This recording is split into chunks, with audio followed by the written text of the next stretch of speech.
Assalamualaikum warahmatullahi wabarakatuh. Welcome back to my channel. Selamat datang kembali ke channel saya. Hari ini saya ingin melanjutkan apa yang saya sudah lakukan pada 3 hari yang lalu, yakni video kita judulnya hari ini adalah Part 2 25 masalah Windows paling umum dan cara mengatasinya.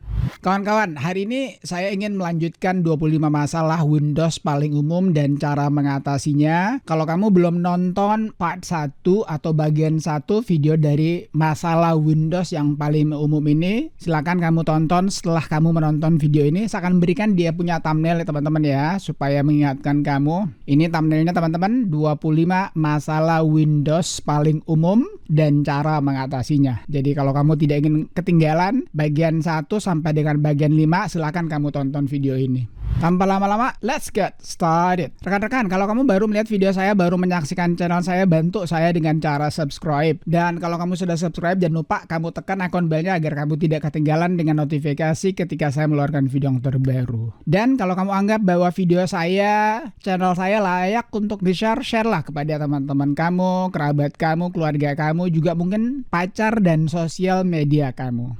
Kawan-kawan sekalian, tanpa lama-lama langsung kita masuk saja kepada bagian yang ke-6. Bagian yang ke-6 itu yang biasa atau umum terjadi pada Windows adalah kerusakan hard disk dan atau SSD ya. Saya nggak tahu kamu memakai hard disk atau SSD, tapi kalau kamu mungkin membeli laptop tahun 2001 ke atas ya, sampai 2022 ini mungkin kamu memakai SSD. Kawan-kawan sekalian, kerusakan hard disk ataupun SSD ini adalah masalah serius yang kamu harus perhatikan baik-baik ya. Karena kalau kamu rusak, kamu punya SSD ataupun hard disk, itu bisa membuat kamu kehilangan data penting kamu, data berharga kamu. Nah, sebelum itu terjadi teman-teman, kamu sebaiknya 1 kali atau 2 kali dalam 1 bulan kamu cek hard disk kamu. Caranya gimana? Kita masuk CMD teman-teman. CMD. Nah, di sini wajib kamu jalankan sebagai administrator teman-teman ya. Jadi run as administrator. Kalau kamu tidak jalankan ini nggak bisa ya.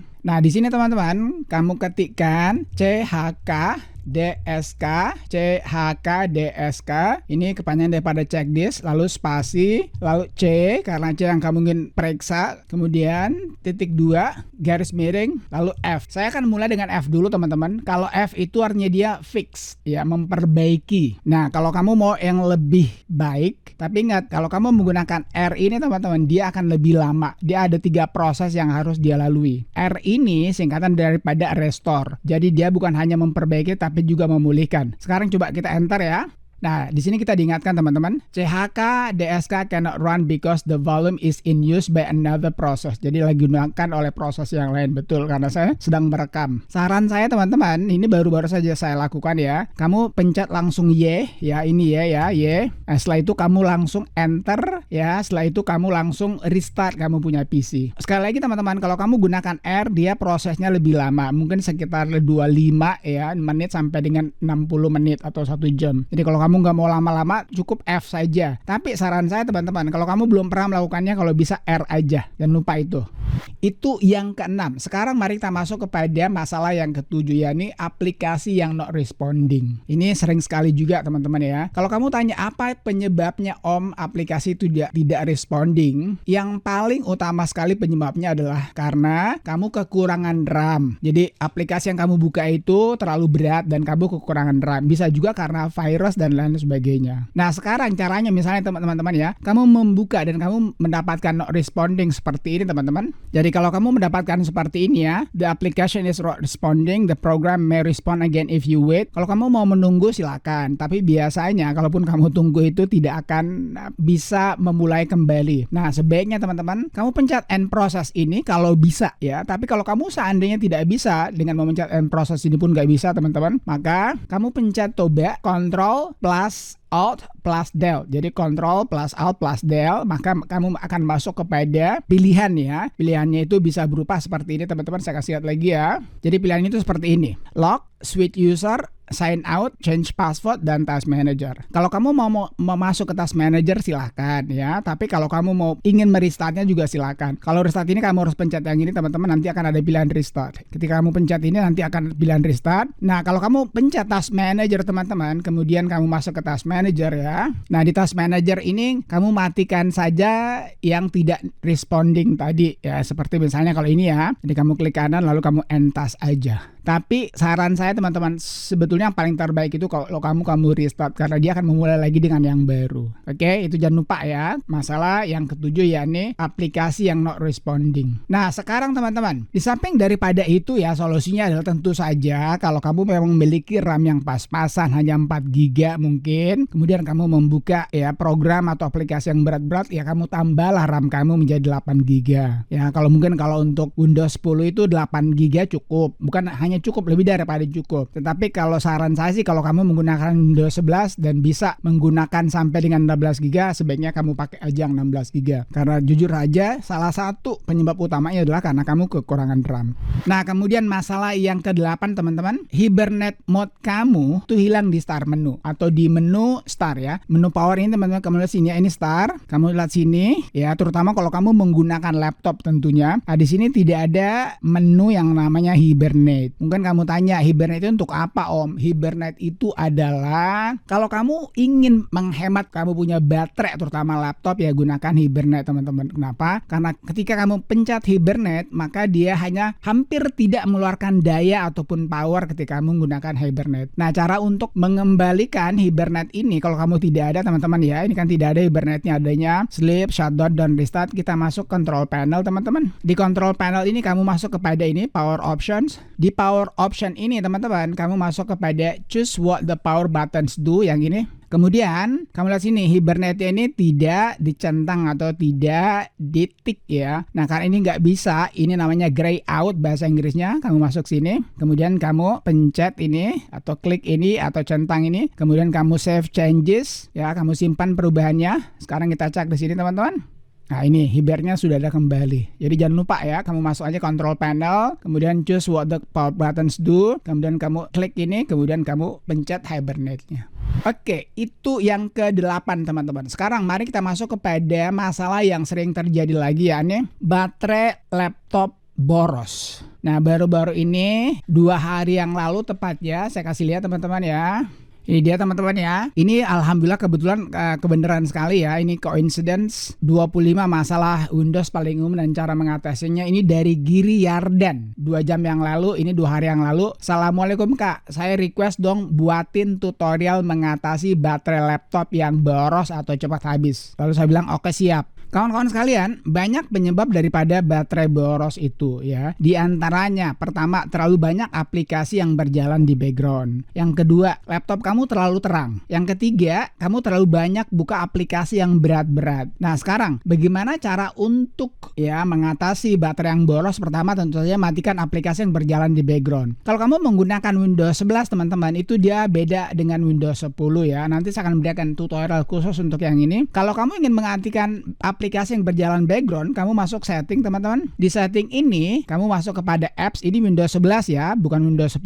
Kemudian di apps ini kamu masuk kepada install apps. Nah, di sini teman-teman, tidak semua aplikasi itu berjalan di background kecuali yang punyanya Microsoft atau aplikasi bawaan daripada Microsoft. Misalnya gini, kita lihat sini ya. Ini kalkulator teman-teman. Kamu klik ini, lalu advanced options. Nah, di sini ada bacaan background apps permission. Nah, kalau kamu tidak mau dia berjalan di background teman-teman, kamu ganti ini menjadi never ya. Setelah itu kamu kembali lagi kemari, lalu kamu pilih lagi. Misalnya saya berikan lagi satu contoh ya, seperti ini. Kamu nggak mau ini ya Cortana ini berjalan di background teman-teman. Kamu klik kayak gini, kamu masuk advanced options. Nah, kemudian di sini kamu berubah lagi menjadi never. Nah, karena kebetulan saya menggunakan Cortana teman-teman, ya, saya suka menggunakan Cortana, berarti saya pilih aja yang optimize. Asal jangan kamu pilih always. Tapi kalau kamu tidak mau dan kamu menggunakan namanya laptop, kamu pilih aja never. Oke, itu. Kemudian solusi yang lain juga adalah teman-teman, kamu cobalah kalau kamu menggunakan baterai ya, kamu kasih redup sedikit dia punya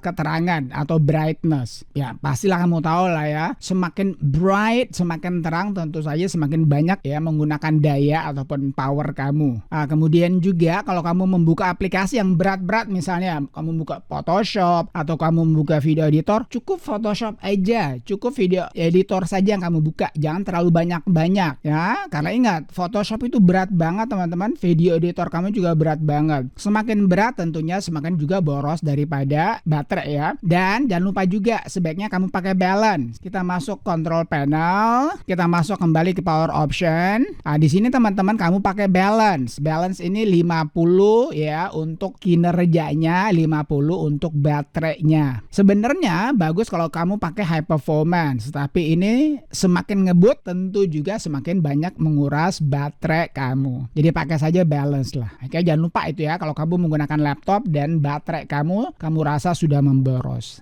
Nah, yang terakhir teman-teman, yang ke-9. Ini masalah sering sekali terjadi mengenai tidak bisa sleep. Ada beberapa komentar yang masuk teman-teman, saya nggak perlu perlihatkan ya. Dia bilang begini, Om, laptop saya kok nggak bisa sleep, kenapa ini? Mengenai sleep ini teman, ada banyak masalahnya. Mulai daripada sleep yang tiba-tiba nggak bisa dibangunkan kembali, terus juga tidak bisa sleep, terus tiba-tiba ketika sleep dia bangunkan dia langsung blue screen dan lain sebagainya. Yang akan kita bicarakan hari ini adalah dia sleep ya, tetapi tidak bisa. Nah, ada kemungkinannya banyak teman-teman. Salah satunya, kita masuk control panel, kita masuk kembali power options. Nah, di sini kita masuk pada ini. Kamu lihat sini, change power setting ini. Di sini kamu lihat baik-baik teman-teman. Jangan sampai ini kamu never semuanya. Kalau kamu pilih never ya, ini sleepnya juga never, maka tidak akan bisa pasti yang namanya untuk sleep teman-teman. Jadi jangan lupa kamu cek dulu kamu punya power optionnya apakah dia never ini atau tidak. Kemudian yang lainnya juga. Di sini teman-teman kamu masuk ya ini, yang ini ya, kita masuk change plan settings, kemudian kamu masuk kepada ini change advanced power settings. Di sini teman-teman ya, saya kasih lihat sini aja deh ya.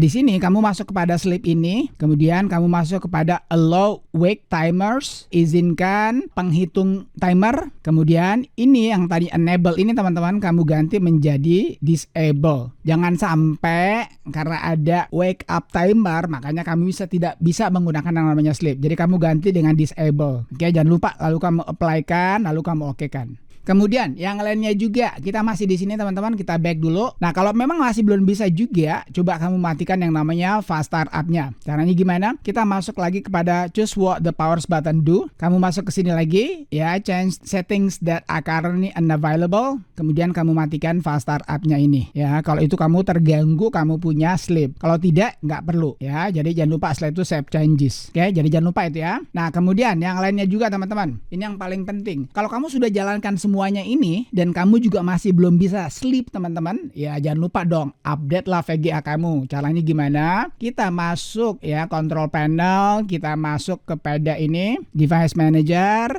Di sini teman-teman ya, kamu cari ini display adapter kamu. Ya, saya menggunakan Intel Iris. Jangan lupa kamu update. Mungkin karena terlalu usang kamu punya display adapter atau VGA driver kamu, makanya kamu nggak bisa sleep. Oke, jadi jangan lupa itu kamu update yang namanya display adapter atau VGA kamu.